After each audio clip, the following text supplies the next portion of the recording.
Welcome, one and all. You are listening to What on Earth is Happening right here on the Revolution Broadcasting Network. I'm your host, Mark Passio. Today is Tuesday, September 7th, 2010. The show is live every Tuesday evening from 7 to 9 p.m. Check out my website at whatonearthishappening.com, and you can visit the network's website at revolutionbroadcasting.com. Tonight, before we get started with the topic of discussion, which is going to be a continuation of the controlled opposition paradigm, a continuation of the mind control technique number 6 in our ongoing exploration of the methods of mind control. Controlled opposition, we're going to continue into that topic a little bit by discussing something that very few people really get into in any depth, and that is the New Age movement. This is definitely an example of controlled opposition in many cases. Not all, but in many it is. And we are going to discuss the New Age movement as an example of controlled opposition right here on What on Earth is Happening this evening. The techniques of mind control, as we mentioned, are multifaceted. There are many of them. They work on many different levels. This isn't to say that the 14 that I have listed in this show are not the only ones that exist, but they are the most widely used. They are the favorites of the dominators. They are the favorites of the controllers, of the manipulators, of the sorcerers of this world. We started talking about 6 of them so far. I won't review each one of them tonight. You can go back into the podcast section on my page at whatonearthishappening.com. Go to that site and click the podcast tab, and all of these podcasts that have discussed these shows are listed there with the topics listed right there on the page with appropriate images, with related images to each one of these concepts as it is discussed on this show. Some of these are from my slide presentation that I have embedded on my site on the video tab. So we have already discussed obfuscation, which is essentially the injecting of confusion into the world through ideas that cloud concepts, that cloud issues, that help make people very bewildered and confused about what the truth is, and also about how simple the truth actually is. We talked about how one of the best ways of creating obfuscation is through obscuring the simplicity of the truth with the complexity of the lie. You always have to make things seem more complex than they actually are. This way people don't want to pursue the matter, don't want to look into it because they think it is beyond their comprehension and ability to understand. So obfuscation was the first technique. The second, and one of the most powerful, is worldview poisoning. Poisoning someone's belief of what human nature actually is, poisoning their understanding of what the value of the individual is, and poisoning their view of what is possible, the potential of what is possible, particularly when it comes to being able to inspire change. And once these aspects of how we think and interact are poisoned to a certain degree, dominators have people very much under their control, and their action, their ability to take action is very much diminished. So worldview poisoning, the second of these techniques. The third technique was the exploitation of our subconscious primal fears. These we explored in depth. They were the fear of darkness, the fear of predators being preyed upon, the fear of abandonment, particularly by the father figure, the strong father figure, and the fear of the breaking out of chaos, and how these are all entwined into our subconscious makeup at a very fundamentally deep level, and how these fears essentially often control us without us even being consciously aware of them. A few weeks ago, we looked into the fourth technique. This was the divide and conquer strategy, the exploitation of our perceived differences and all the ways that people see themselves in an us versus them dualistic fashion. Sex, age, social class, race, religion, politics, ethnicity and nationality, etc. All illusions. We also saw the indoctrination system, and we explored over 2 weeks the outcome-based, Soviet-inspired, and also Nazi-inspired public school education system based upon outcome-based education that we have operating in this country and in many other countries throughout the world, that is geared toward locking people into a left brain only modality of consciousness, and thereby shutting down their intuitive, creative, nurturing, and expansive side of their consciousness, which can see the big picture and one's relationship to it. Last week, we started looking into controlled opposition, or a dialectic approach to control. Dialectics, we saw, were debates that are intended to resolve differences between two views rather than to establish one of them as true. This is creating opposition between two seemingly polar forces, when in fact they are both being used to create strength through this oppositional paradigm for a third controlling party that sits above both of these seemingly opposing forces. We saw how politics is one of the best examples of the controlled oppositional paradigm. Also media, also religion. You can get into many different dialectical approaches and explore them all. We basically looked at politics last week and how these are two sides of the same coin. They're two wings of the same bird, if you will. It doesn't matter what side of politics you get involved in, Republican, Democrat, conservative, Republican, conservative, liberal, etc., all irrelevant, all controlled by the same forces at the highest levels that are the mind manipulators, that want you to keep thinking that this road that you can go down is eventually going to lead someplace different, when in fact it always leads to the same place, because the people involved at the level of politics are just puppets on strings of their masters, largely in the financial system, but they're also in the occult system, as we will see in a few weeks, in several weeks. But we will see how this system plays into the financial and banking systems, and we'll start looking into that next week. And again, James Yeager of Fiat Empire fame will be on the show on September 28th. I'd just like to mention, James also made the documentary Original Intent. And for those who have not seen this, this is relatively new. I think he came out with this last year. You have to see this documentary, folks. It is brilliant. It is one of the best documentaries that I have ever seen, period, of any kind. It is a gem. It is a beacon of light. I can't recommend it enough. Original Intent by James Yeager.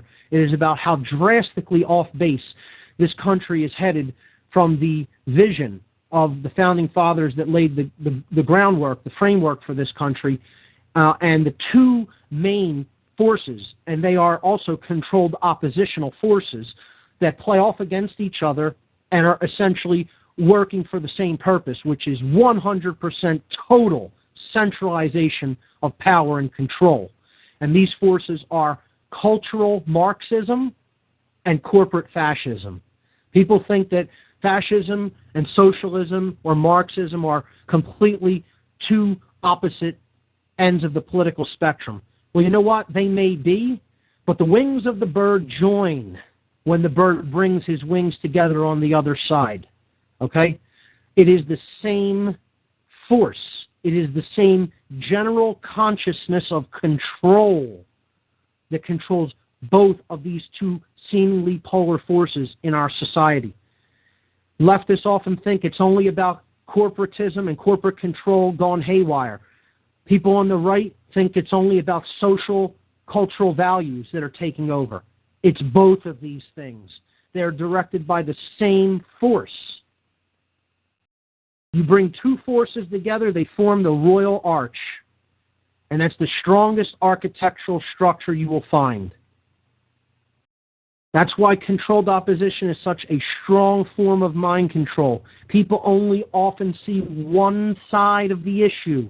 They don't see how there is a secondary polar force that this is being played off against by the puppet masters of the world. All for the same agenda, all for the same outcome. It's all about thesis meeting antithesis to create the third position, the synthesis, the synthetic solution that they are looking to implement. Problem, reaction, solution, as the researcher David Icke refers to it. I call it chaos, confusion, opportunity, or chaos sorcery. Playing on someone's primal fears, implementing something that is creating a chaotic result and therefore a confused reaction. And that is your opportunity to step in with your predetermined solution that you have lying in the wait the whole time. Controlled opposition makes this possible. Tonight we're going to be talking about the New Age movement in relation to the controlled opposition paradigm. And before I get into this, I'd just like to say one more thing. Callers who call in, I forgot to mention this, please do hold on. I definitely want to hear what you have to say. I do like it when callers call in, even in the first hour. I don't just take calls in the second hour. If you call in, please be patient. If I'm in mid-stride in a thought or a concept, I may not see you on the switchboard right away. I had noticed that there was someone on there. I didn't get to them right away, and they hung up. So I ask callers, please be patient with me. I will get to your calls, so when you call in, I know you have something that you'd like to get out there on the air and something important that you'd have to say. Please be patient and hold on the line, and I will get to your call, okay? Great. So, the controlled opposition paradigm, playing two seemingly opposing forces off against each other so that you control the outcome. How does the New Age movement fit into this? And what is the New Age movement? Well, this movement was popularized out of the 60s and 70s. There are hundreds of different topics, hundreds of different teachers, thousands and thousands of different books that espouse these ideologies. And you know what? The first thing I'll say is in the New Age movement and New Age teachings, there are a lot of powerful truths. I cannot deny that, and I would not suggest that no one look into anything about this because there's some really great material within this movement. The thing that you have to be aware of is that you have to be discerning. You have to know what to take from it and what to leave. Because a technique of manipulation is to infuse truth with the lie, with the deception. A deceiver often knows that one who they are attempting to deceive or to throw off the path, shall we say, will not take the poison if it's just poison.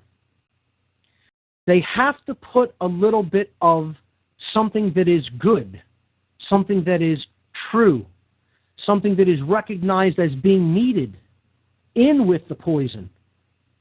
Okay, this is a technique that is used for pest control. Pests won't take just the poison most times. It has to be made palatable. You have to give the pest that you're trying to get rid of or exterminate a little bit of something that they perceive as good for them or palatable. And in doing so, they take the poison with it. This is how this technique works. And this is what applies to the New Age movement. There's a lot of good things in it. A lot of good techniques,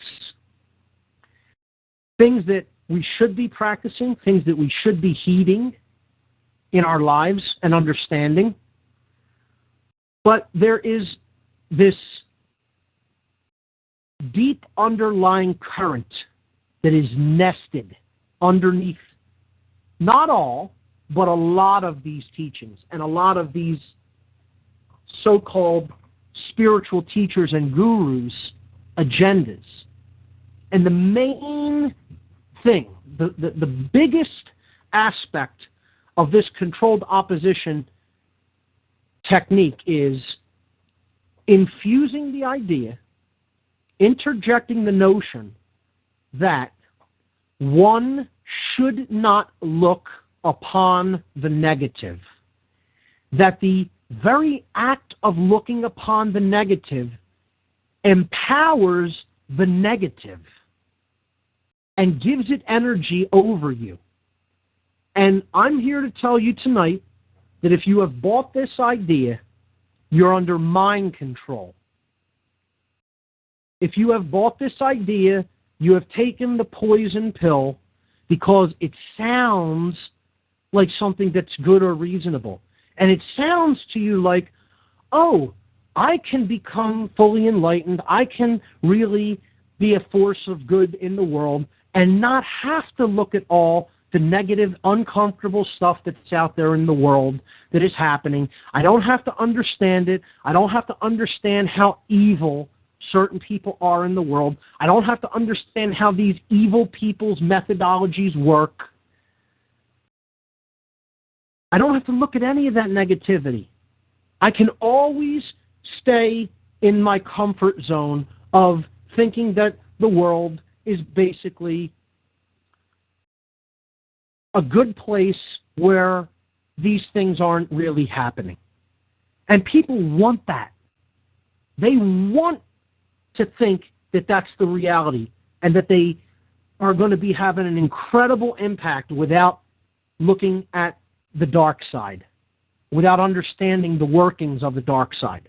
This is a very appealing notion. That's why this is so insidious. I've often said that the New Age movement is more dangerous than religion in many cases. And it is. Because so many individuals within this movement have bought this nonsense that looking at the negative empowers the negative. Nothing could be further from the truth. Now, dwelling upon the negative constantly, never offering a solutions-based approach, getting trapped in hateful energies because you are continuously dwelling in the negative side, that's dangerous and shouldn't be practiced.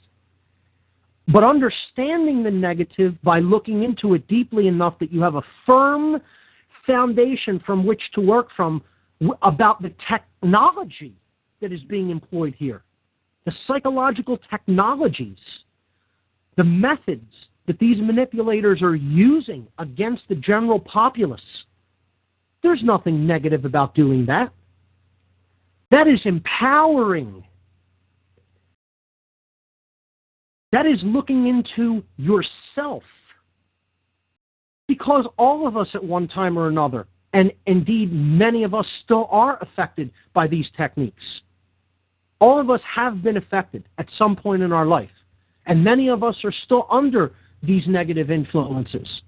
And we can only really be placed under and held under these negative influences if we are exhibiting the kinds of negativity within our own consciousness. If we are employing, living by these negative kinds of modes of consciousness, okay? This is the way that these techniques have an effect upon us. If we change our consciousness, we can actually rise above these techniques. But I think in order to change our consciousness, we have to understand how these methods work. We have to look at them with an objective mind, with an open mind. Understand that these are forces that are out there working in the world. And we have to come to a level of comfort within ourselves to be able to look at them fearlessly. This is about working upon the self to look at the negative. Dwelling on it, no, I don't recommend that. Knowing that it is there, and knowing a lot about how it is there, not just a little bit, understanding it in fullness, really knowing how the techniques of mind manipulation work. That involves a lot of looking at the negative, and there's a lot of it out there. Again, we're going on for weeks into this exploration. We looked at how consciousness works for weeks before we started getting into the topic of mind control. And this is going to take up a very big portion of this radio show, looking into these techniques.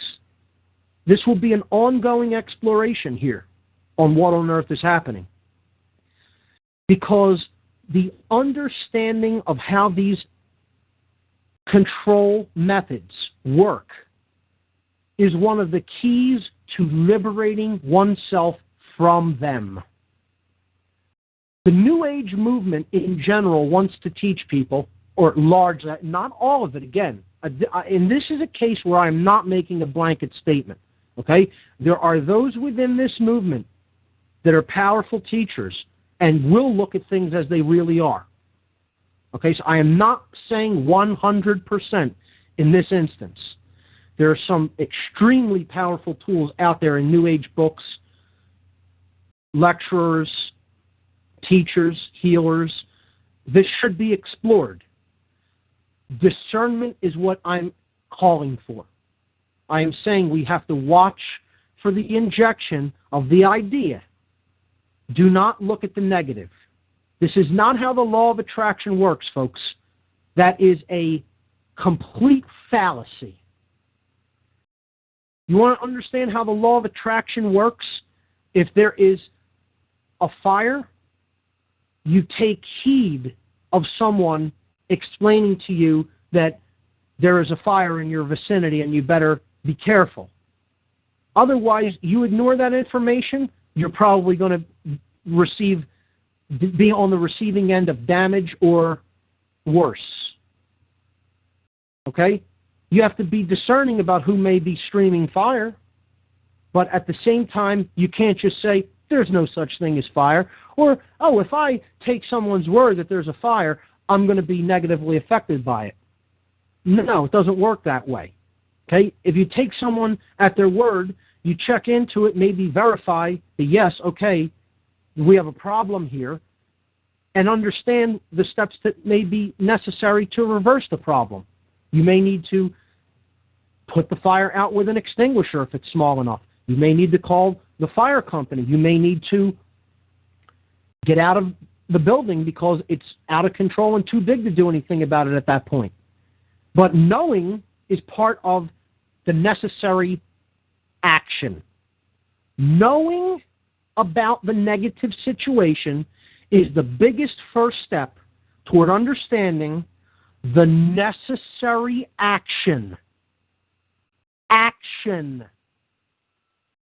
that is necessary to take to solve the problem. This show is all about action. That's why I begin the show with announcements about upcoming events that are going on in this area and in other locations, because knowing is only the first step. I've said before the old adage, to know and not to do is not to know. And that's true. That is a true statement. Ultimately, what we know has to be converted and put into right action. And this is one of the big sticking points for me in the New Age movement and in the New Age community. Often this critically important aspect of consciousness is left out of the equation. And that's what this poison pill of don't look at the negative is there to do. That is what it is there to do.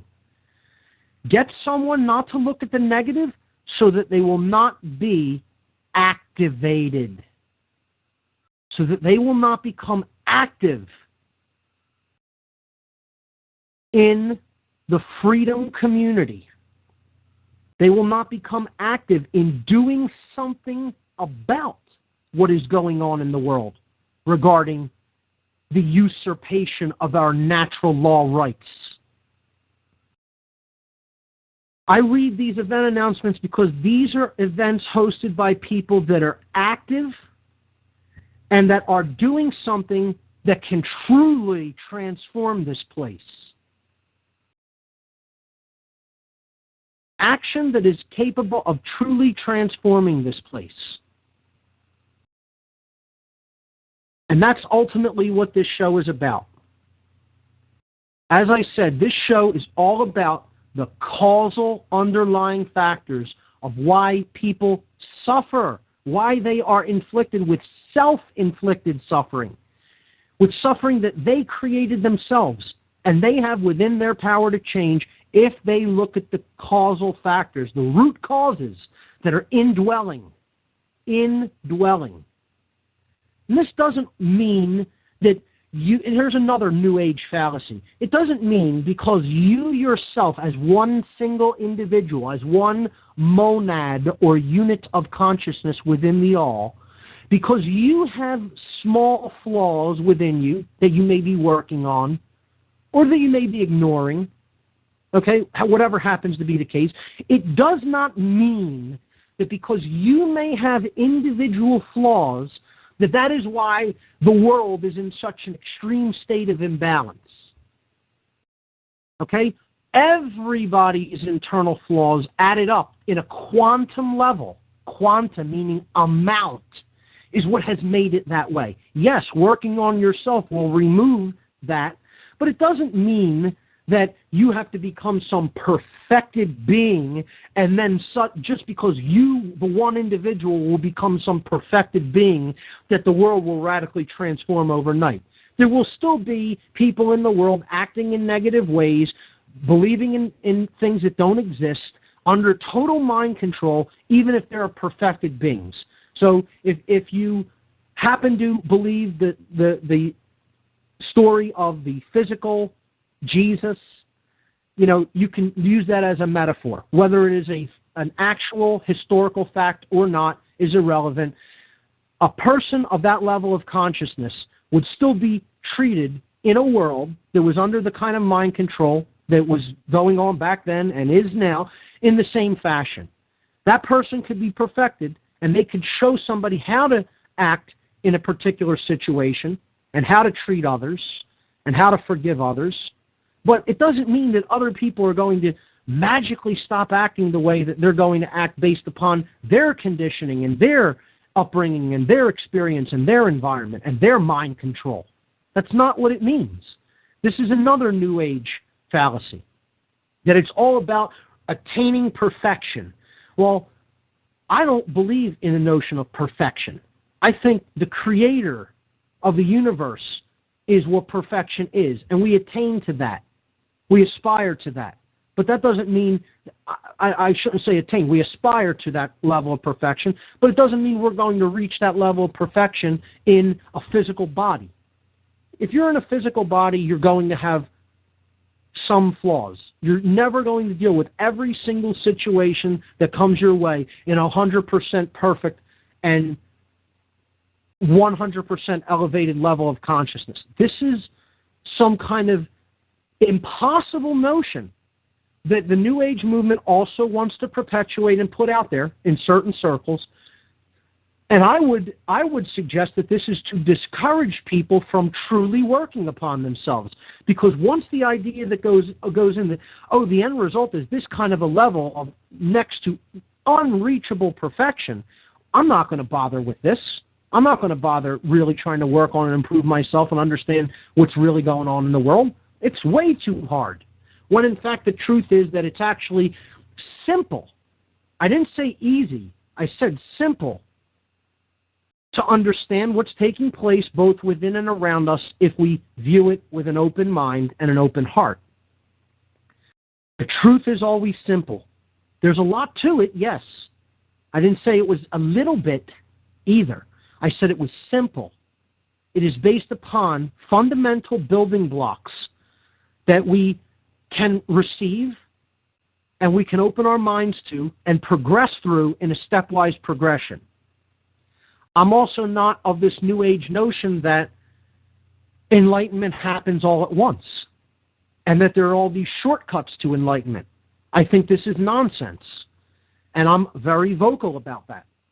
I think that attaining enlightenment is about working on oneself in a stepwise progression, doing what you can now, and then moving forward and doing what you can do in the future after doing a little bit in the now, and continuing that process, knowing where you're at, knowing where you want to go, and knowing how to get there.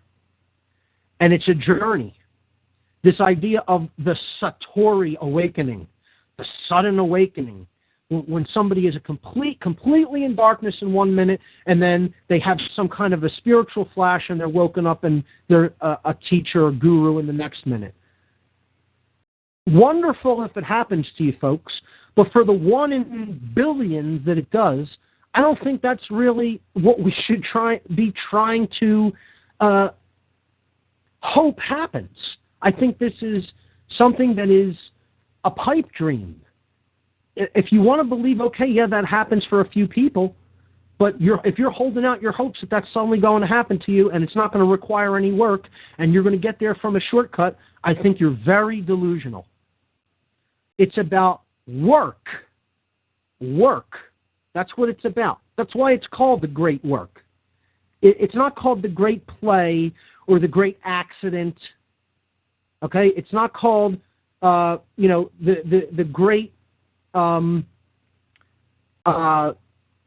beneficial moment that happened in a 1 in a million chance. That's not what it's called. It's called the great work, implying that there is effort that needs to be infused into yourself to make it happen.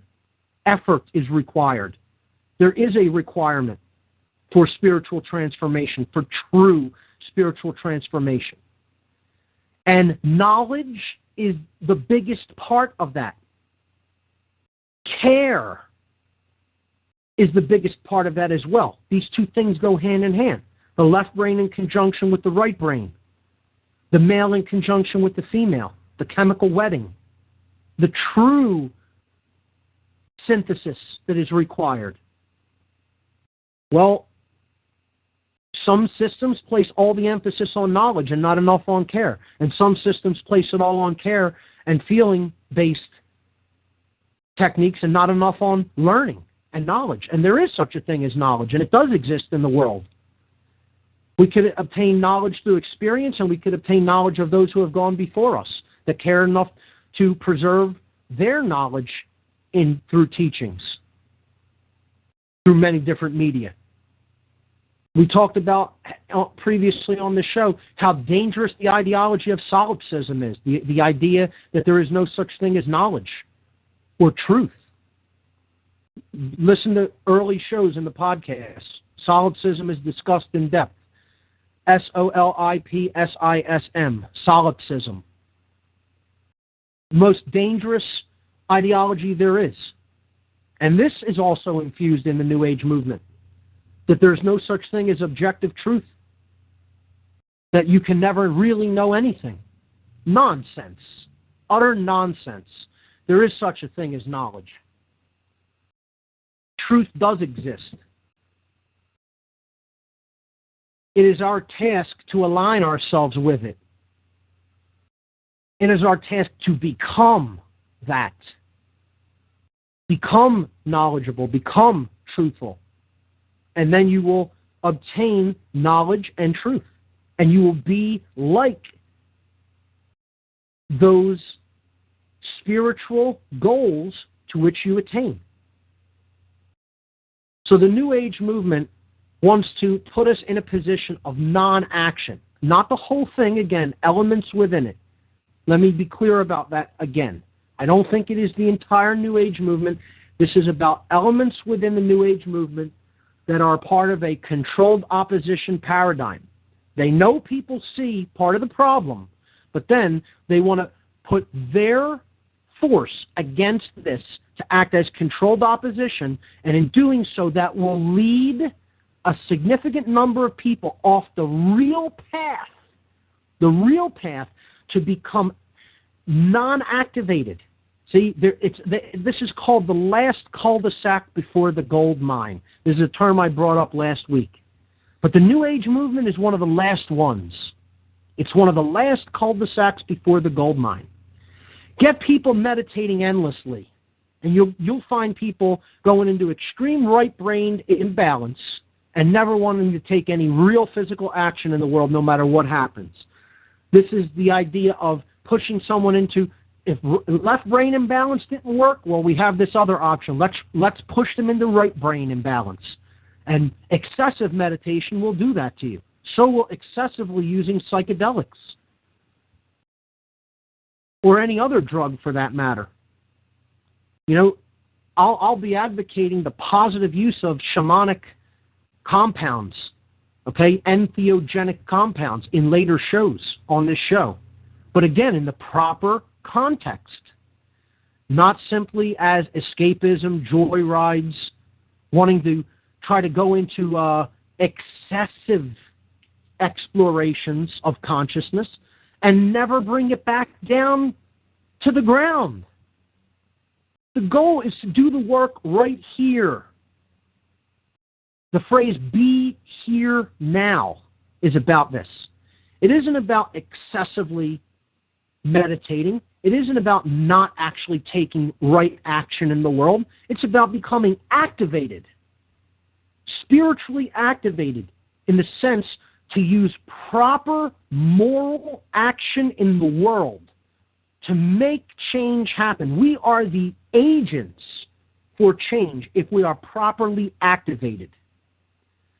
And if we constantly, excessively meditate, if we constantly refuse to engage the negative that is in this world, the injustices that are taking place in this world, to acknowledge that, yes, there are extremely evil people at high positions of power, and yes, that power is illusory because it is based on mind control. But in the physical domain that we live in, it is operating, and it is stagnating people's evolutionary development. It is creating enormous suffering that need not be being experienced by people of this world. And it's only going to be changed if we know enough about how it works, care enough to change it, and then actually manifest that by acting in the proper ways to change it. These three things have to go hand in hand. Again, this is all about unity consciousness, unifying the three aspects of our consciousness: thought, emotion, and action. And that is unified through knowledge, and most of all, knowledge of self. Knowledge of self brings about the second aspect.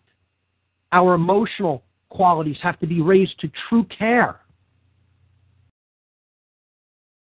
And only then are we really emitting the consciousness of love. But it doesn't end there. Then the person has to act in the world. It isn't just about what we know and how much we care. Those are two critically important things upon which proper action is based upon. But then it has to be put into manifestation. And the biggest part of that is teaching others this knowledge about how these techniques work, these negative techniques. And it's also about teaching them positive techniques, positive vehicles for change, for creating higher levels of consciousness. In the physical world, you want to talk about other dimensions, great. That's a great conceptual discussion that you can have and explore. But unless you're talking about actual things that can be implemented and manifested in the physical world, you're not really helping positive change to be implemented right here and right now. All of those things are wonderful areas of exploration, but in case people haven't noticed, we have some problems here on the ground. We have some problems here on the earth. And there's so many people who are in these escapist modes of thought. And the New Age movement, to a very significant extent, encourages this escapism. So you got to be careful who you're listening to. You got to be careful whose advice you're taking. And that includes mine. Don't listen just blindly to anything I have to tell you. Explore it all. Look into it. See if you think these are words of wisdom. And if they are, act upon them. If they're not, go listen to someone else. Your own judgment and discernment has to be employed. Your own judgment and discernment has to be employed. You have to keep that in mind. So the New Age movement, the last cul-de-sac before the gold mine, refusing to look at the negative. This is a subtle technique. Not everyone sees how this technique works. They're very misled by their emotional desires. A lot of people don't want the world to be as negative as it is, and they think they can ignore that. They think they can attain to a high level of understanding and enlightenment without knowing about the negative side. And I'm sorry to tell you, this is not true. It is not true. It is not true. We have to look at the negative. We have to explore our shadow selves and understand the workings that are out there by the dark controllers that are currently in charge. That's the reality of the situation. They are in charge because we have given our power of thought and creation over to these people by taking their illusions in return for our compliance. Taking their illusions, money, power, fame, wealth, etc., in return for our compliance with their system. And that's the truth. That's not negative. Looking at the truth empowers someone to change it. You don't say, oh, that happens to be negative, so I want to ignore it. That's the best way to ensure that you're going to get burned up in the fire, folks. Best way to ensure you're getting burned up in that fire is ignore it. And good luck if that's your path. Best of luck to you. Because you're the person on the beach that when the tide starts to recede by hundreds of yards, and you're standing out on the beach going, wow, would you look at that? I better not think that is the indicator of something that may be negative, because I'll be empowering it. Good luck with that, folks, if that's your attitude. Enjoy what's coming. We have a caller from California. I think you may be one of the first callers from the West Coast, so here we go.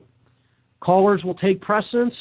Sorry if you've been holding for a while. I just glanced at the switchboard. I was on a roll there.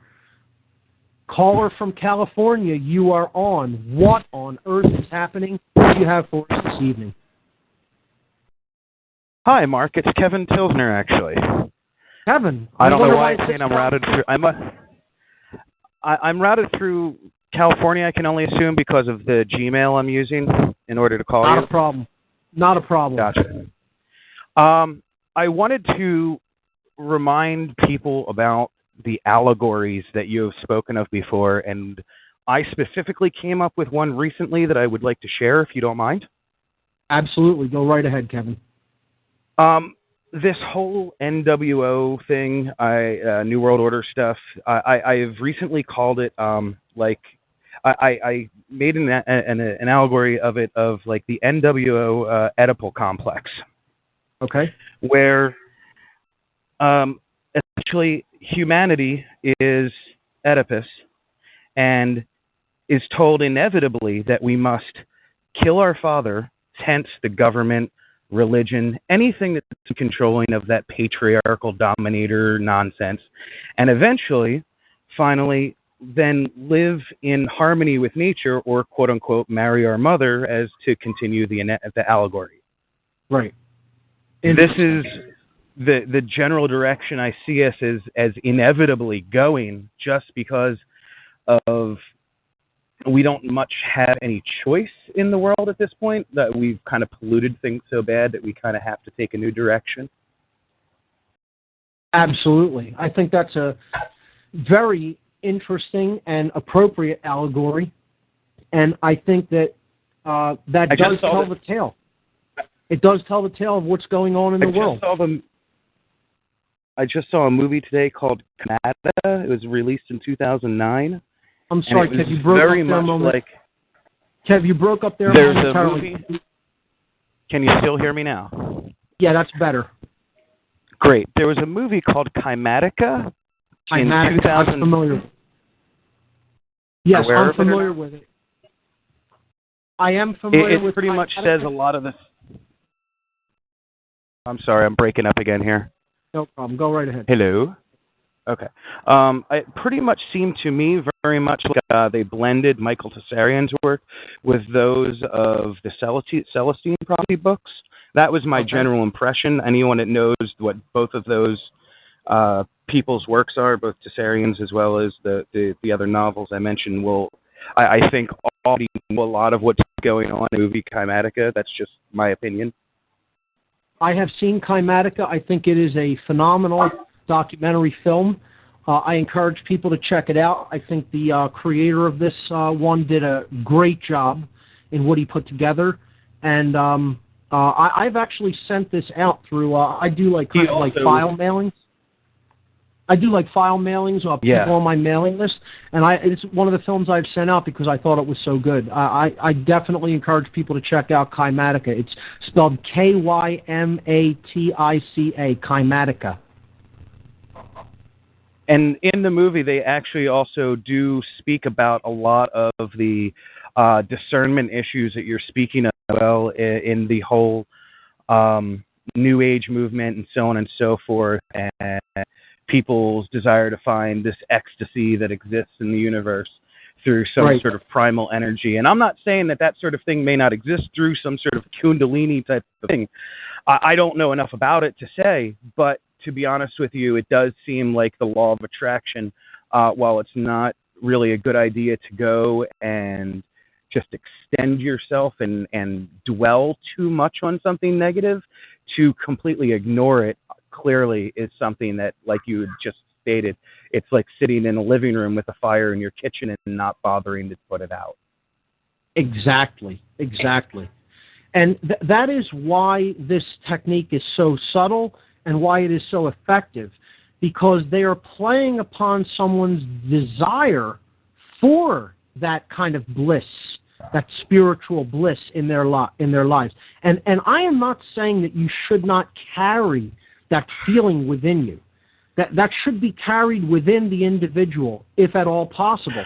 A powerful, positive, good feeling and positive intention, because that is a critical component. Yes, that is a critical component of actually manifesting something in the physical domain. That's one of the biggest parts of the law of attraction, is the positive emotional quality which your intention must be infused with.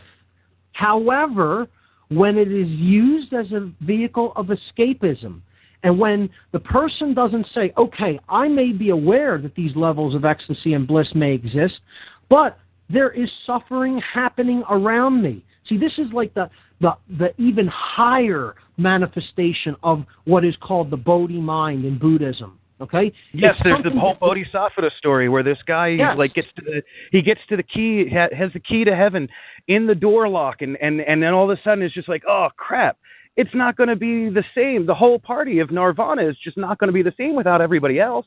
And so he then reincarnates and then does and goes to speak with others and helps them in the same fashion.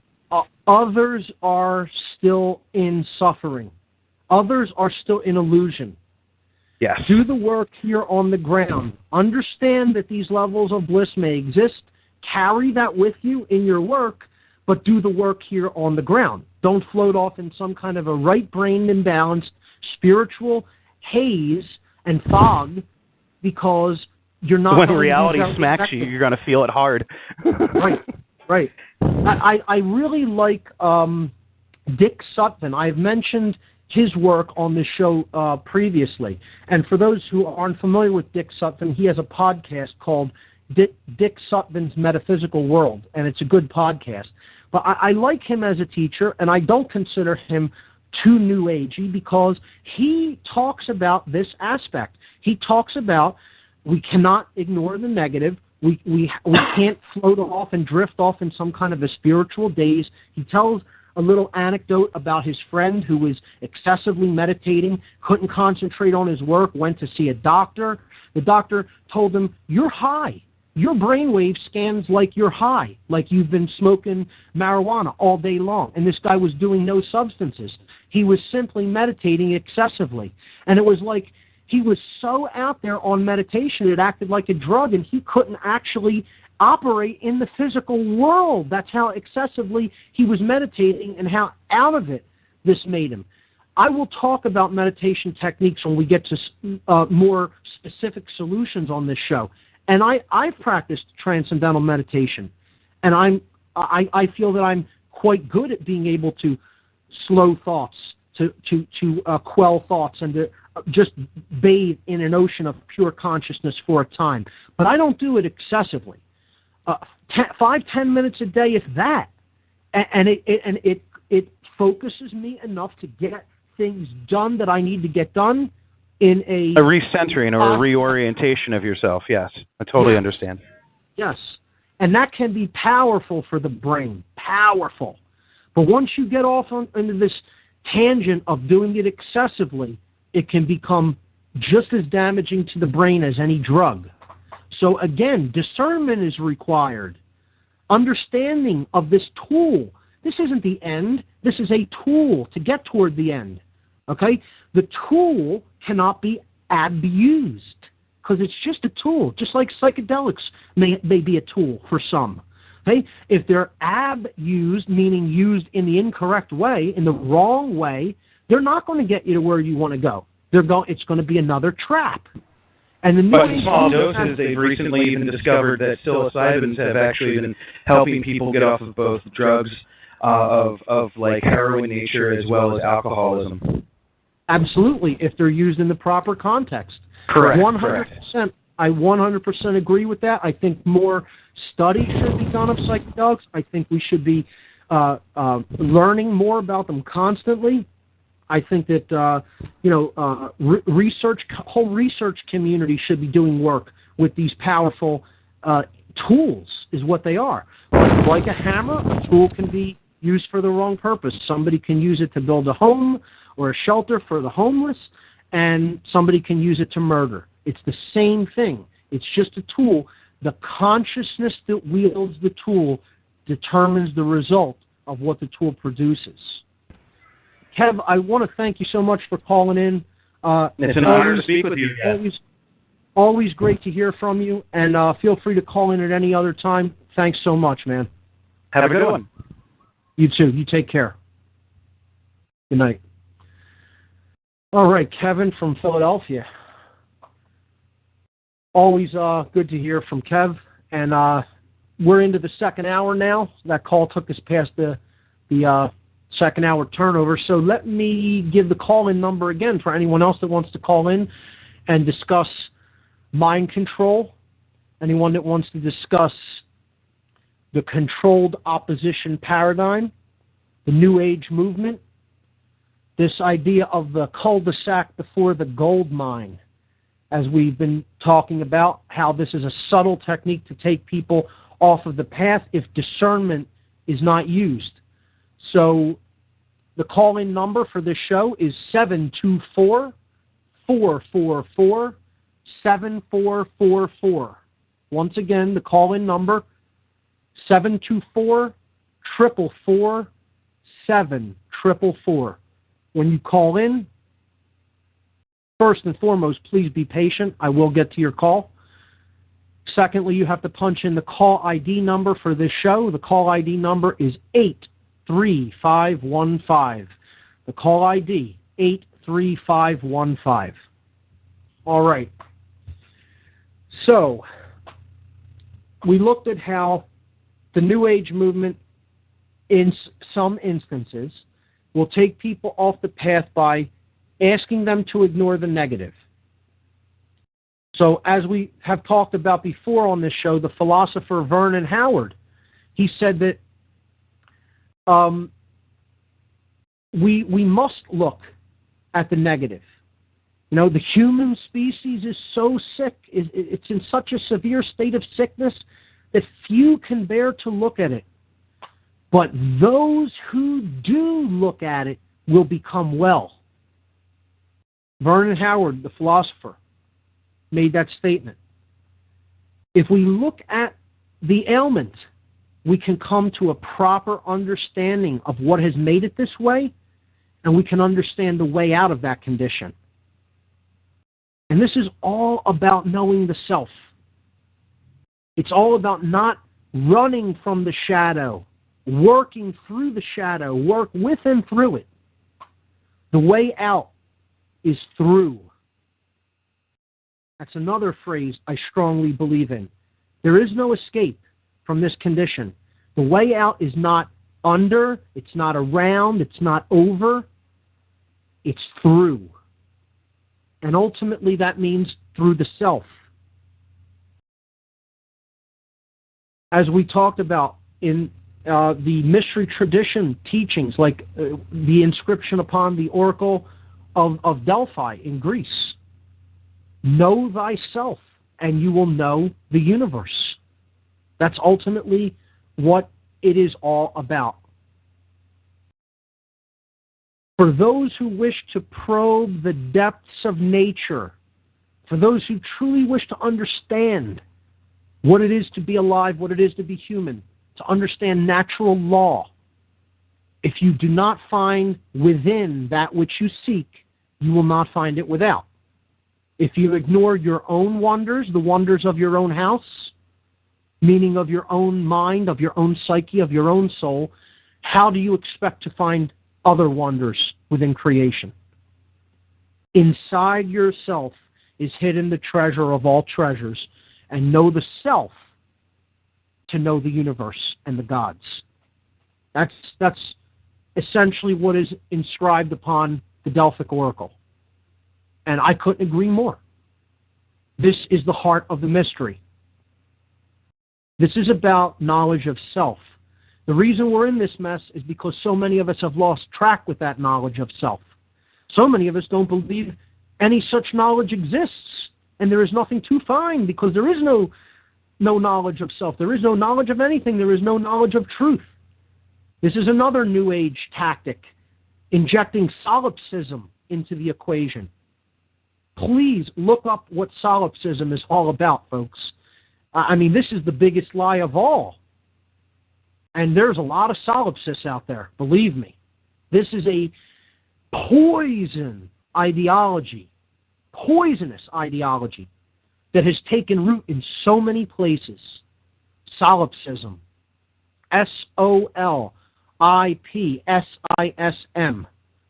Study it, understand it, know why it is so dangerous. Know why it is such nonsense. Above all else, it's pure sewage.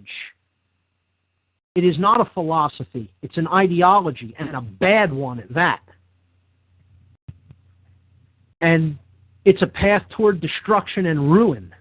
It's ultimately the ideology that underlines all totalitarian regimes, solipsism. It's not the ideology that the leaders of those regimes really believe in. It's the one they sell to the people they eventually oppress and kill. They get them to believe in it. They don't believe that nonsense. Leaders of the world, psychopathic leaders seeking centralized power, they know there's such a thing as truth. They know there's such a thing as knowledge, and they're trying to keep it from people. If they're trying to keep people's minds in the rat maze, in the hamster wheel of looking at anything else except exploring the psyche, and particularly the negative aspects of the psyche, to understand why we're creating the mess we're creating. They don't want people looking into deep levels of psychology, particularly when it comes to mystery tradition knowledge. This is the most ancient and deepest psychology that exists. Of course they have occulted this. If it weren't occulted, the world wouldn't be in the situation it is. They have to hide it. The word occult meaning hidden. It has been hidden. It has been occulted. This knowledge. It has been removed from circulation, from the general circulation of knowledge. That's why you won't find it in the mainstream media. That's why you won't find it on the newsstand. You won't find it on the TV. You'll have to go to books, and often old books, of people who painstakingly took the care to put this into safekeeping for posterity, at the risk of their own lives in many cases. In some places, it was an offense punishable by the most grim torture to try to put this knowledge into circulation. We've come a long way since then, but we got a long way to go still, because the techniques of mind control have been refined, and now they have technology at their disposal to use to embed these mind control techniques deeper into the subconscious. The television being the greatest of them all. So we have to understand that looking at the negative is something that we have to face, and we have to face it fearlessly. We can't let this turn us into little children groveling and hiding in the corner because we don't like what we find. We're going to find horrible things about what it is and has been taking place, because we've been asleep at the switch, folks. We've been asleep at the wheel, and we're real close to the cliff.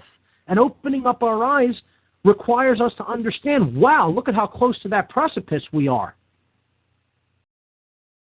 And until we understand that, that's the only thing that's going to give us the impetus to turn the bus around.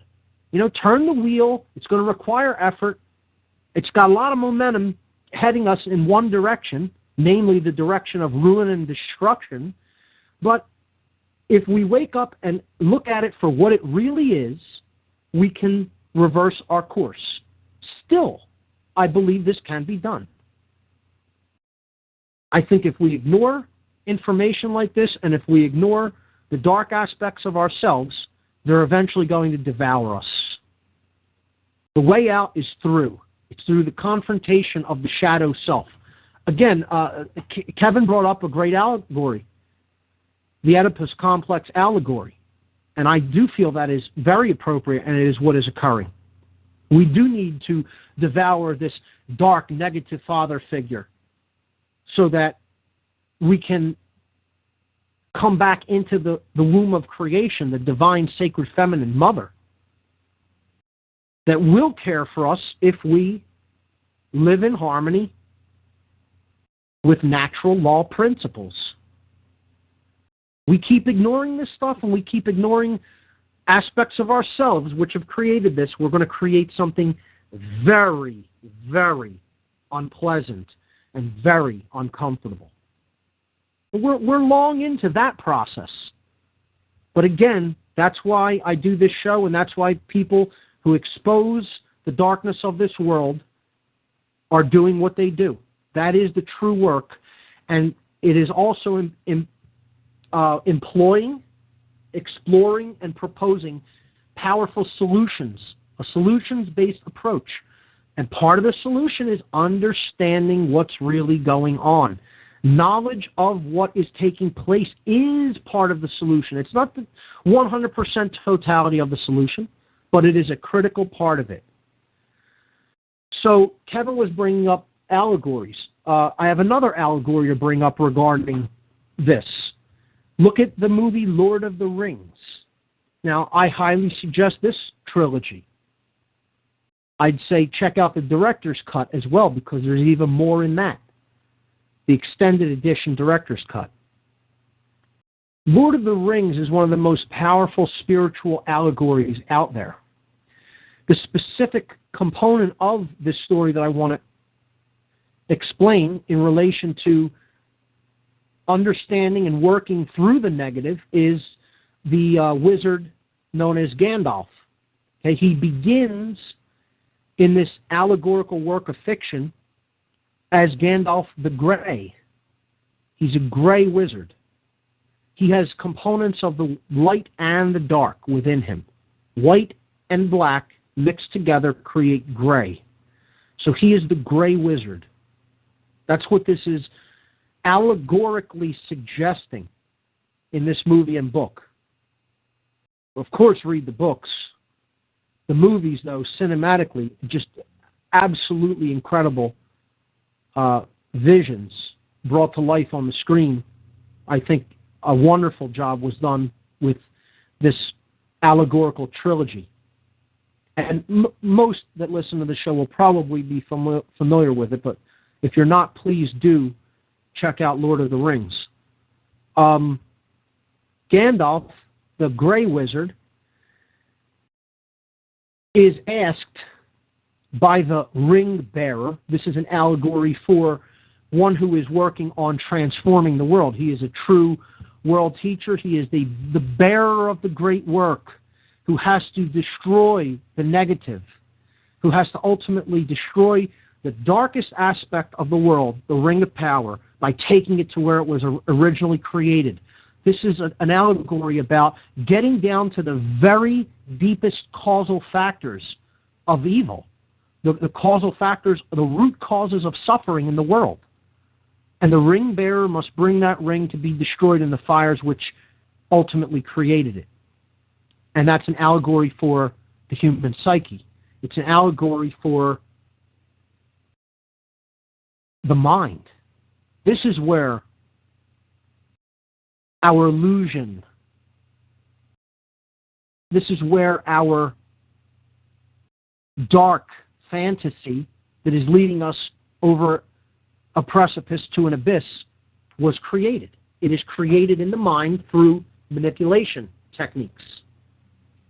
So in their quest to bring this ring to where it was created so that they can destroy it, the ring bearer, whose name is Frodo, asks that they come to an impasse, someplace where they physically can't go any further. There's a physical barrier, it's a mountain, and there's an incredible storm that is basically burying them. So they cannot continue along the road that they were originally planning to go down. So they've hit this impasse, and they're having a debate about where to go next. And there are suggestions brought up. Well, we can take this road, we can go through this land, or we can go through this one. And when a suggestion to go through the dwarf kingdom known as Moria is made, watch the reaction of the Grey Wizard. The reaction of the Grey Wizard is one of horror. He wants to be anywhere but there. He doesn't want to go into that place. He fears Moria, which I believe they spell M-O-R-I-A or M-O-R-I-A-H. Why? Why does he have this reaction? Well, what we find later in the movie is he knows that there's something lurking in Moria, in these ancient mines of the dwarf kingdom, in this allegorical fiction, that he doesn't want to face. There's an evil there. And what this evil is the darkest aspects of himself. These are the darkest aspects of his own subconscious mind. These are all the ways he is a negative influence in the world. These are all the ways he is still under mind control. Hence, he has both the light and the dark within him. Well, they do take the path. He says, allow the ring bearer to decide. So the ring bearer in the story named Frodo makes the decision, we will go through Moria. And Gandalf is not happy about that, this wizard in this story, but he abides by the decision of the ring bearer. And in Moria, he faces this demon. They confront this beast, this demon, called the Balrog. And it's interesting that it's named after Baal. Baal, the god of the dark occult world, named after so many things.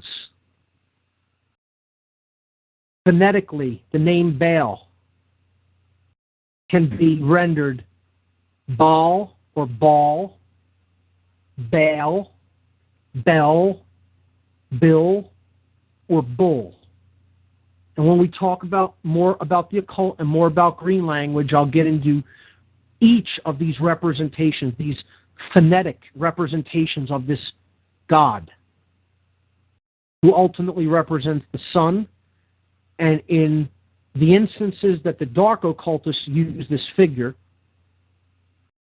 it represents the dark sun, the black sun, the dark side of knowledge, the dark side of illumination.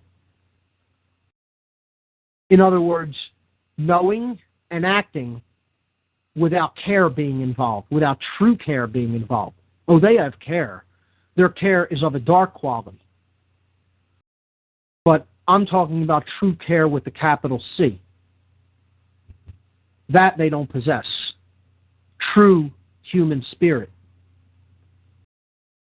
To work toward the true great work. To work toward the true will of creation, capital W, which is freedom and attainment to truth. So, going back to the allegory, in this story, Gandalf battles with this demon, the Balrog. And he does this because he knows he has to. He doesn't want to. He doesn't relish it. He wanted to avoid it if he could. But ultimately, when he's finally in Moria, he knows he must do battle with this demon. So you will see in that scene, if you watch the movie, and yeah, okay, this is a little bit of a spoiler for those who maybe haven't seen it, but I'm making a point here. He willingly lets go of the cliff that he's holding on to. He could take one of the other characters' hands and try to be pulled up from the cliff. He could use magic to try to raise himself up when he's hanging on to the edge of this precipice that's dangling over this great abyss, with this demon holding on to his ankle. But he doesn't. He willingly lets go. He willingly allows himself to plunge into the depths of that dark abyss. Willingly. And he willingly does battle with that demon consciousness.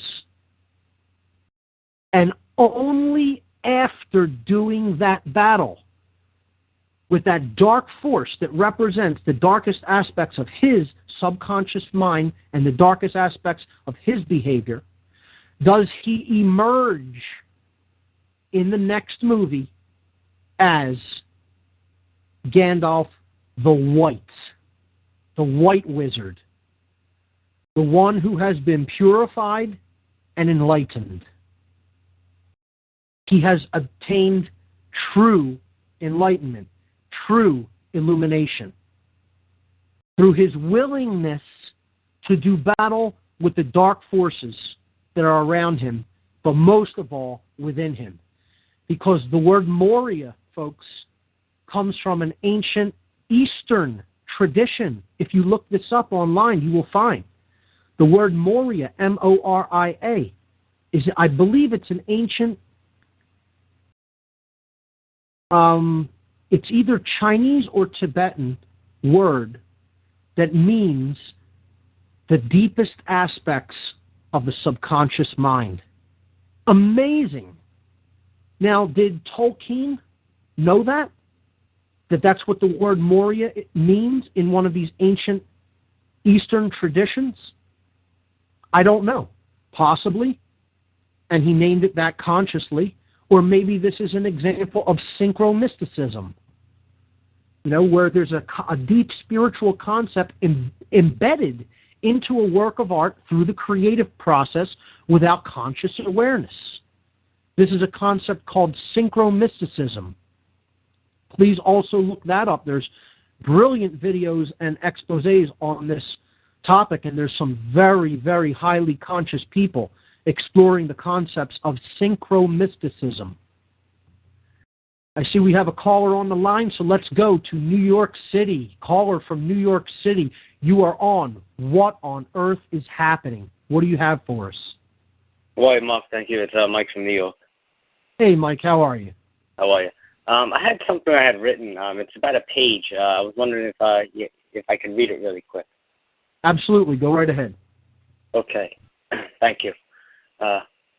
What is the unique factor that binds us all? What is the driving force that we all have on some primary level? Every day I wake up and I want to curse myself. I have become the very person I tried to avoid. My own self-induced madness of 15 years plus the external and internal occult influences.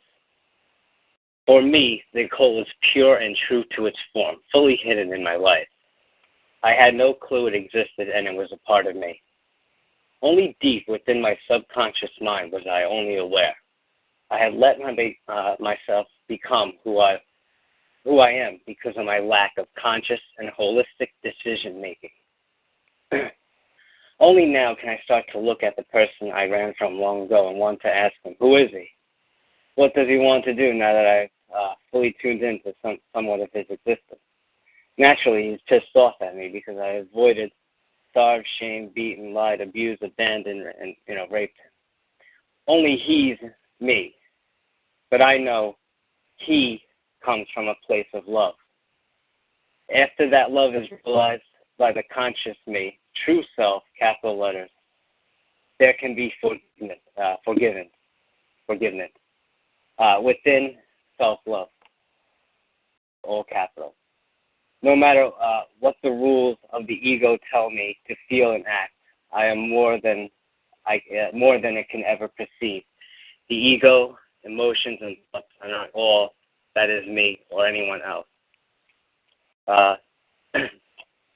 Self-forgiveness is an important beginning part. Usually there's anger. Anger is a byproduct of fear. Fear is the main reason we stay in a negative system, spiral, karma, whatever you want to label it. A good example often widely used is the yin-yang.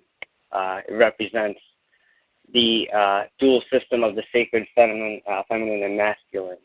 All spiritual beings have this to a degree on some level.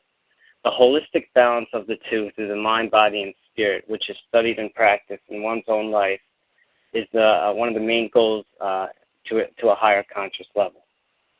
Some people find a way to reach this place through personal experiences. Some people like to draw, count, write, play, act, speak, mold, craft, cook, design, politics, religion. Some people, and 98% of all these systems are a closed system. These types of systems can only survive off the energy it produces in a cannibalistic way. There's nothing else helping it to feed and grow from an outside influence. A system that is constantly in fight or flight mode. A balanced system can grow, feed, learn, and adapt with the frequency or energy needed to produce love and infinite light. Only this path can one hope to achieve a true nirvana-like state to help bring the soul consciousness to operate at a higher level and sustain it. By doing this, it is possible for one to produce meaningful change in others and bring the total frequency of the planet to a higher level. That would almost be like a Christ-like figure. There's multiple occurrences of beings that may or may not have existed on this planet due to a lack of good information and whole truth.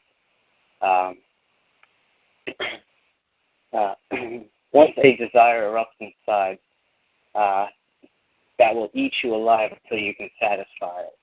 Then, with a true desire, the hero's journey has already begun.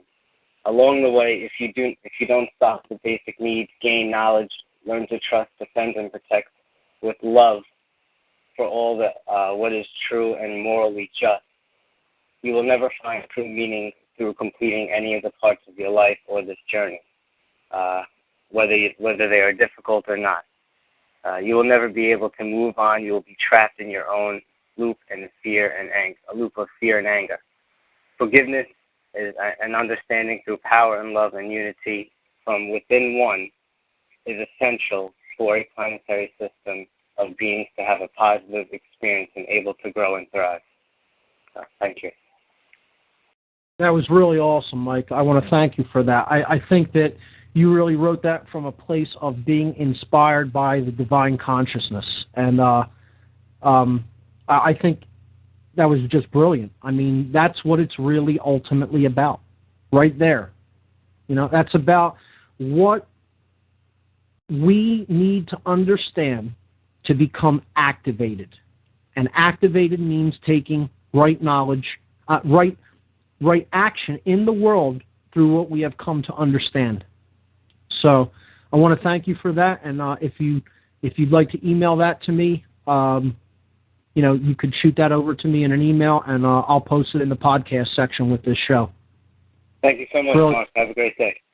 Brilliant. Thanks so much. You for letting me do that. That was really, I was a little nervous, but you got thanks for letting me do that. Have a great night. Anytime, Thank you for everyone else listening. Thank you. Great. Anytime, Mike. Feel free to call back at any time. Again, I have said it before. This show gets the best callers and people who really, I think, hit the nail on the head and who understand what's really taking place. And we need more people like that, and we need more people that are seeing the whole picture, are seeing what's going on. They're seeing it from both sides, the negative. They have a firm grasp on that, and they know what they need to do to really become an agent for change in the world. And that is having a grip on this to an extent that you can explain it to others, that you could be an influence upon others. There's this old adage that knowledge is power. And I have said before on this show that is not true either. Wisdom is power.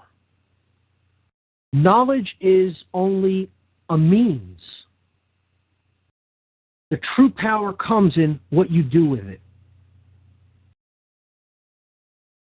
True power comes to what you do with knowledge.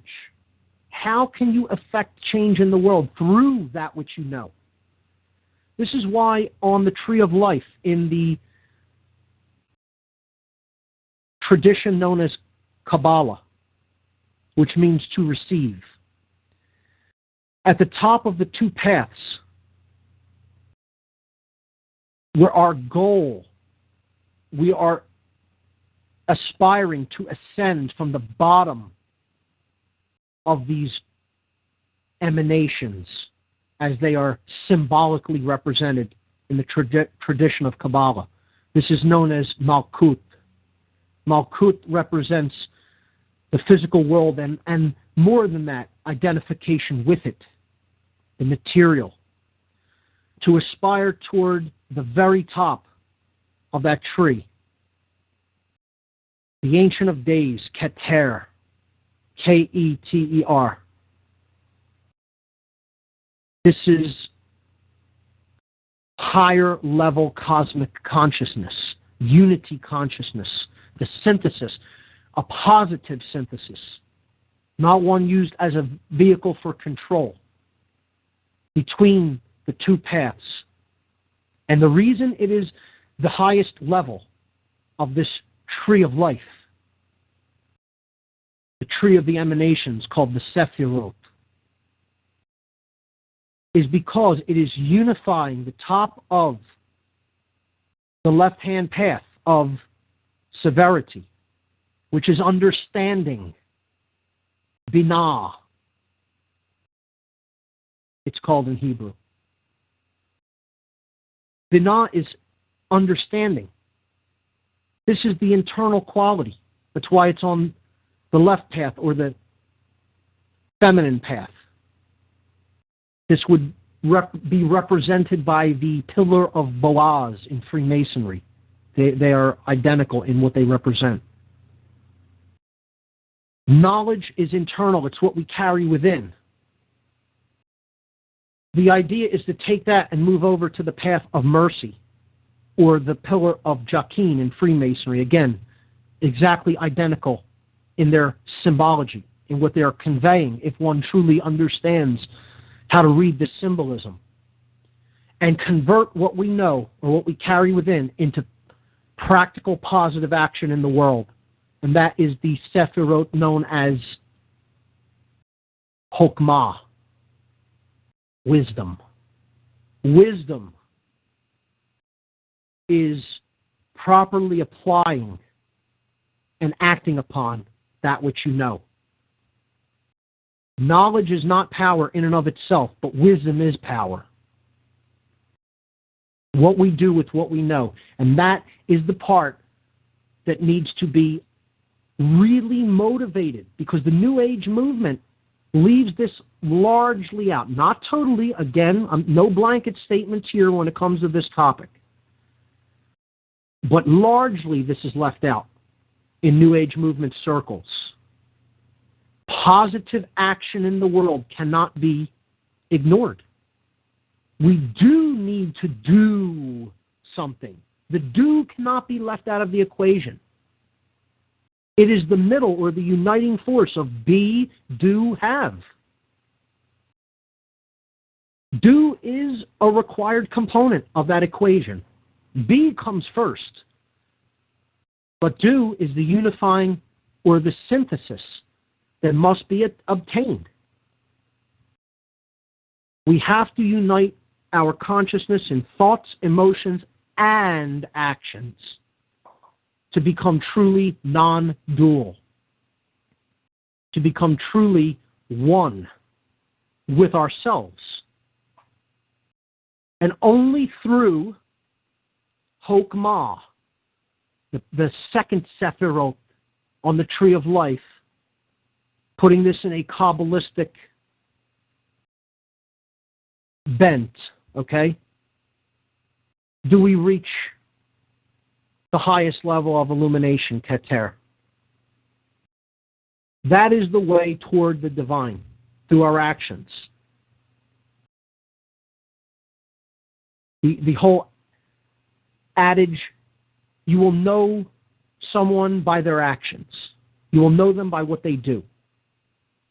That is ultimately what defines who we are within. What we display to others in the world of manifestation through our actions. I'd like to just read a very short section from the Emerald Tablets of Thoth. This is a Hermetic text that talks about what true wisdom is about. That talks about the emphasis of action in wisdom, the emphasis of not ignoring the negative. It also emphasizes that we can't be silent when truths are being substituted for deceptions, and evil is being spoken in place of truth. Deception and confusion is being put out there in place of truth. The worst thing that can be done is to remain silent. This is a alleged 20,000-year-old text that is from the antediluvian age, meaning pre-flood, pre-deluge, or cataclysm. And this keeper of the mystery traditions in Kem, the land of the black, which is what we call Egypt today. This is a work of chematology, the study of the mystery traditions of the land known as Chem. This is a revered work in Hermetic teachings, attributed to Thoth, keeper of wisdom, scribe of the gods. Thoth says that wisdom is power, and power is wisdom, one with each other, perfecting the whole. Be not proud, O man, in thy wisdom.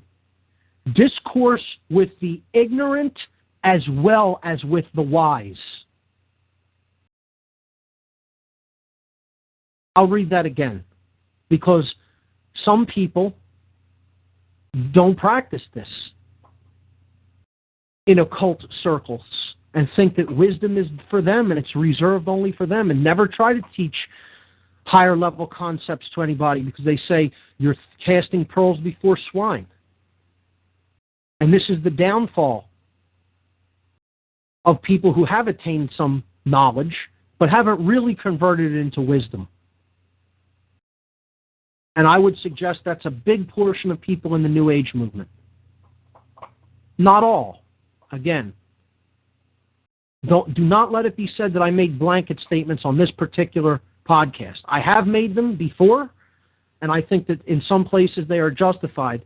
This is one where I am not making a blanket statement. I want to re-emphasize that. I'll use the word most in this case, but not all. Okay? There are some people within this movement that have their act together and understand what's really going on in the world. It's a relative few in comparison to how big this movement is as a whole. Okay? But I want to read this again to emphasize what's being said here. Be not proud, O man, in thy wisdom. Discourse with the ignorant as well as with the wise.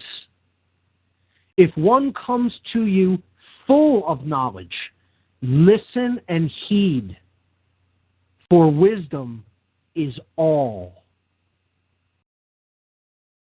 Keep not silent when evil is spoken for truth. For like the sunlight, truth shines above all. He who oversteps law, capital L, not man's law, natural law, shall be held accountable. For only through law comes true freedom. Cause not fear in others, for fear is bondage, a fetter that binds darkness to man. And that's all I will read from there, because, quite frankly, that's all that's necessary. That is enormously powerful. Enormously powerful. And I think it makes the points very clearly and very concisely of what I've been trying to explain today about this secondary aspect of controlled opposition. Never, ever stay silent when evil, when deception is being spoken in your midst. Tell what you understand. Put it out there as a seed of truth. If someone else out there has eyes to see and ears to hear, it will sprout. Keep not silent when evil is spoken for truth. For like the sunlight, truth shines above all. If those aren't words of wisdom, then I don't know what are. And then he briefly goes into what natural law is about and how this is breaking natural law is the fundamental causal factor of our bondage. These are works of true wisdom for those with the eyes to see and the ears to hear. They won't be for everyone. But again, I would not discourage people from continuing to speak that truth into the universe. The universe is spoken into existence. Another powerful, truth in a simple phrase that is easy to understand. We speak the universe into creation. The vibration that we put out is what we receive in return, and that is done through our thoughts, our emotions, and our actions. And our words are a big part of that, as the expression of our thoughts and emotions. And speaking is action. It is taking action in the world. You are actually doing something when you speak. And ultimately, I think the highest action you can attain to is helping people to understand these truths. Helping people to understand how we are creating our reality and why it is currently essentially negative. It's negative because we don't understand how we are creating it. Once we do, and we understand the forces that are at work in the world, and we confront those, and we confront the forces that are at work within ourselves, no matter how dark they are, then we're going to see a powerful transformation in consciousness take place, but not a moment before. Not a moment before.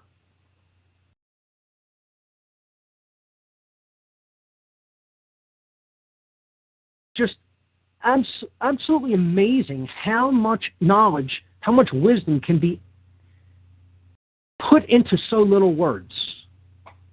The ancients didn't mince words. They talk about, be conservative with your words. Extravagance in speaking is a sign that, you're trying to make it into something other than what it is and making it more than it is. Truth is always simple. If we can put it into language that is easy to understand, it will be readily received. And that's what this is all about. Helping people to receive the light of wisdom. Becoming activated in a world of darkness. And being a light that helps to illuminate the path. Other people did it before us, and we're way showers now, if we truly understand this. But we have to practice discernment. Discernment is about what sources are you going to listen to? Is there true wisdom in what is being put out there by this particular source that you happen to be listening to? Well, if so, take it and move forward with it. If not, let it go. We have to understand that the negative is part of us. We're not separate from it. We have to embrace it and work through it. Only then can we become purified. And let go of all the things that are creating all the negative influences in our lives, in our state of unconsciousness. And ultimately, it's about taking action. These are things that I feel are sadly missing from the New Age movement, and I'd like to see more teachers pick up upon them in these movements and put them out there for the consideration of others. Because it is not true that simply understanding the negative empowers it. That is not true. It is not true that action is not required to change what we are experiencing in the world. It is. It is. Action is required. And I feel that the best way we can be active in the world is understanding that which we are, knowing the self, not being afraid to confront the negative, and then taking that information to others that need to see and hear it. And in doing that, we are bringing the causal factors of what's creating our negative experience, but it's also bringing the key to unlocking those and turning them into turning this into a powerful, positive reality. That which we would like to see manifest. That which we would like to exist within and live in and grow and learn in. So I think that, again, I want to say again, thanks for the callers. Always brilliant. I have the best callers of any show on the air, period. That's it. I mean, that's just totally true.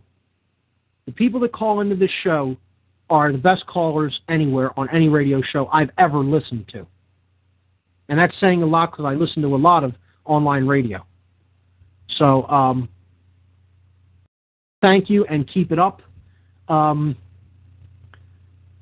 Check out the Revolution Broadcasting Marathon on 9/11 Truth, which will be looking at the negative for sure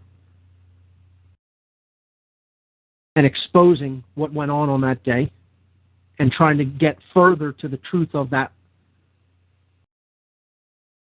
horrid series of events. That'll be right here on Revolution Broadcasting this Saturday, all day. And I would say keep exploring inner space. There are treasures to be found there that are beyond anything that we could possibly feel or see or find in the physical. That's what it is ultimately about. Know thyself and you'll know the universe and the gods, and only in understanding that truth of that which is within us will we transform the world for the better. I'm going to wrap it up there. I'll be putting some imagery to go along with this podcast up on the show. You can check that out in the podcast section of my website. Check out my site at www.whatonearthishappening.com. The network is revolutionbroadcasting.com. Also, check out the conference website for the conference I'm co-hosting next year at www.freeyourmindconference.com. And as always, every one of these shows are archived in my podcast page on my website. So that's all for tonight, folks. I thank you all for listening. I'm your host, Mark Passio, and you have been listening to What on Earth is Happening. I'll see you here, same time, next Tuesday evening. Good night, everyone.